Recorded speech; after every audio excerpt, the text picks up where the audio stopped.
mental arifmetika yurtimizga qayerlardan kirib kelgan? Birinchisi Malayziya, Xitoy, Turkiya, Qozog'iston, Rossiya va Yaponiya, Koreya tajribasi. Biz aynan Yapon, Koreys tajribasidan foydalanib ko'rsatamiz. Yapon, Koreys tajribasida soloban, ya'ni abakus orqali misollarni tez qo'shish, ayirish, yozish orqali osongina bajara olasiz. Misollarni tez hisoblay olish o'zingizda ko'nikmas shakllanadi. Siz mana shu kanaldagi darslarni ko'rib boradigan bo'lsangiz, keyin esa jonli darslarimizda qatnashsangiz, shaxsan o'zingiz ham tasavvurda misollarni hisoblay olasiz. Bu narsani ikkita foydasi bo'ladi. Birinchisi, kalkulyator ko'tarib yurmaysiz. Ikkinchi asosiysi esa 2 miya yarim sharlarini bir vaqtda ishlashiga yordam bergan bo'lasiz. Shunga sababchi bo'lasiz. Mana shunda miyamiz 2 miya yarim sharlari 1+1=11 shaklida kuchli quvvatga ega bo'ladi. E'tibor berganmisiz? Mental arifmetika bilan shug'ullangan bolajonlar boshqa fanlarda ham yaxshi o'zlashtira olishadi. Diqqatlari kuchayadi, tasviriy xotiralari yaxshilanadi va lider bo'lishadi, chaqqonroq bo'lishadi, tezkor harakat qilishadi, o'zlarining fikrlarini chiqarib bera olishadi. Shu bilan birgalikda quvnoq bo'lishadi. Siz mana shunday kasbga ega bo'lishingiz mumkin. Ya'ni mental arifmetikani o'zingizni miyangizni rivojlantirish uchun o'rganishingiz mumkin. Undan ham yaxshirog'i o'z farzandlaringizga ham o'rgatish orqali ularni ham miyalarini bir necha barobar kuchaytirishingiz mumkin bo'ladi. Va eng asosiysi, mana shu kursimizdan maqsad bo'lgan narsa. Mental arifmetikada repetitorlik qilib siz bolajonlarga ko'z o'tishingiz mumkin. Haftasiga 3 kun vaqt sarflasangiz yetadi. 3-4 soat vaqt ajratasiz.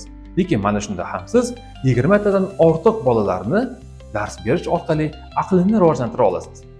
Hozirgi kunda O'zbekiston hududida mental arifmetikani 1 oy uchun to'lovi 150 ming so'mdan hisoblanadi va 150 ming so'mdan siz 20 ta bolaga 3 million so'm tushum qila olasiz. To'g'ri, ko'zda tutilmagan xarajatlar chiqishi mumkin, lekin siz haftasiga 3 kun 3 soat vaqt ajratyapsiz, xolos. Haftani qolgan yana 3 kunichi. Unda ham siz bu faoliyatni davom ettirishingiz mumkin. Agar siz ertadan kechgacha bu faoliyat bilan shug'ullanaman desangiz, 8 million so'm yoki undan ham ko'proq daromad topa olasiz. Buning uchun siz maktablarda kurs tashkil qilishingiz mumkin. Keyingisi xususiy maktablarda u yerga ishga kirib dars berishingiz mumkin. Keyingisi xususiy bog'chalarda u yerdagi o'quvchilar sonini ko'paytirishga yordam berishingiz mumkin. Keyingisi o'quv markazlarida o'quv markaziga mental arifmetikani tashkil qilish orqali hattoki 1 million so'mdan kurs o'tayotgan insonlar bor, bolalar uchun 1 oyga. Albatta bu Toshkent shahrida. Va keyingisi hattoki uyda o'tirib ham siz bemalol daromad topishingiz mumkin. Faqat shunchaki bitta xonangizni bolajonlar uchun moslaysiz. Mahallangizdagi bolajonlarga dars o'tasiz. Uzoqroqdan ham ota-onalar farzandiga e'tiborli insonlar olib kelib berishadi. Demak, siz mental arifmetika trenerligini mana shu kanalimizda ham o'rganishingiz mumkin.